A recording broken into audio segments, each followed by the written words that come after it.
बिस्मिल्लाहिर्रहमानिर्रहीम। First year हम लोगों ने टॉपिक स्टार्ट किया हुआ था तलब का बढ़ना घटना या तलब का चढ़ना और गिरना। तलब के बढ़ने को हम लोग एक्सप्लेन कर चुके थे। आज तलब का घटना हम लोग एक्सप्लेन करेंगे या तलब का गिरना। तलब के गिरने के भी दो सूरतें होती हैं हमारे पास। हम लोग जानते हैं कि अगर कीमत की वजह से तलब कम या ज़्यादा होती है तो उसे कहा जाता है तलब का फैलना और सिकुड़ना।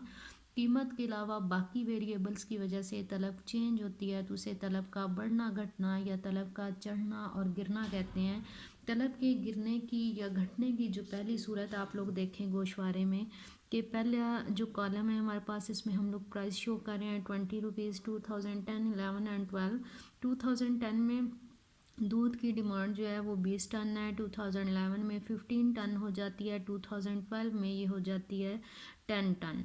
तो तलब के गिरने की पहली सूरत में कीमत तो सेम रहती है, कीमत में कोई चेंज नहीं आता, लेकिन तलब कम होती जाती है।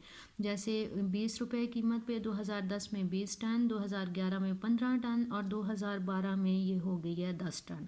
अब तलब के गिरने को डायग्राम में हम लोग देखते हैं। तलब के गिरने की वजह से या घटने की वजह से जो डिमांड कर्व होता है वो लेफ़्ट वर्ड शिफ्ट हो जाता है या बाएं हाथ हरकत कर जाता है।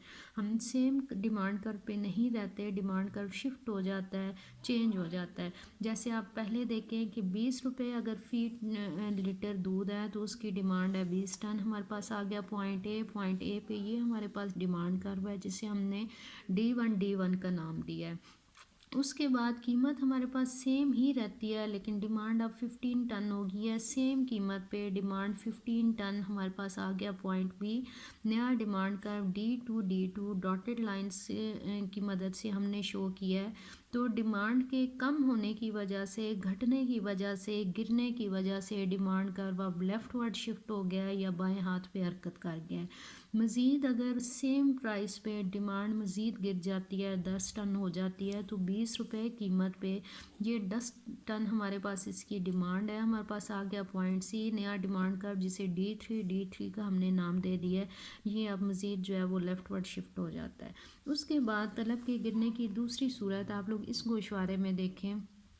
पहला कॉलम हमारे पास ईयर्स साल को शो कर रहा है, दूसरा कीमत को शो कर रहा है, तीसरा डिमांड को शो कर रहा है। 2010 में दूध की प्राइस 20 रुपीज़ है तो उसकी डिमांड 20 टन है। 2011 में प्राइस गिरती है लेकिन डिमांड उतनी ही रहती है। 2012 में प्राइस मज़ीद गिर गई है लेकिन डिमांड में कोई चेंज नहीं आया। तो तलब के घटने की या गिरने की दूसरी सूरत में कीमत तो कम हो जाती है लेकिन डिमांड सेम रहती है, उसमें कोई चेंज नहीं आता। नीचे से डायग्राम के थ्रू हम एक्सप्लेन करते हैं। अगर 20 रुपये कीमत है, 20 रुपये कीमत पे डिमांड 20 टन है, हमारे पास पॉइंट ए आ गया। पॉइंट ए पे हमारे पास D1 डिमांड कर्व है। फिर प्राइस जो है डिक्रीज़ हो जाती है 15 रुपीज़, ये 15 रुपीज़ प्राइस है और 20 टन डिमांड है। हमारे पास आ गया पॉइंट बी, नया डिमांड कर्व D2 हम लोग एक ड्रा कर लेते हैं और ये पुराने डिमांड कर्व के लेफ़्ट वर्ड शिफ्ट हो गया, बाएं हाथ पे शिफ्ट हो जाता है। इसी तरह से मज़ीद कीमत के गिरने की वजह से डिमांड सेम रहती है, हमारे पास नया डिमांड कर्व आ जाता है। तलब के गिरने की वजह से एक तो ख़त तलब बाएं हाथ पे हरकत कर जाता है, लेफ़्ट वर्ड शिफ्ट हो जाता है।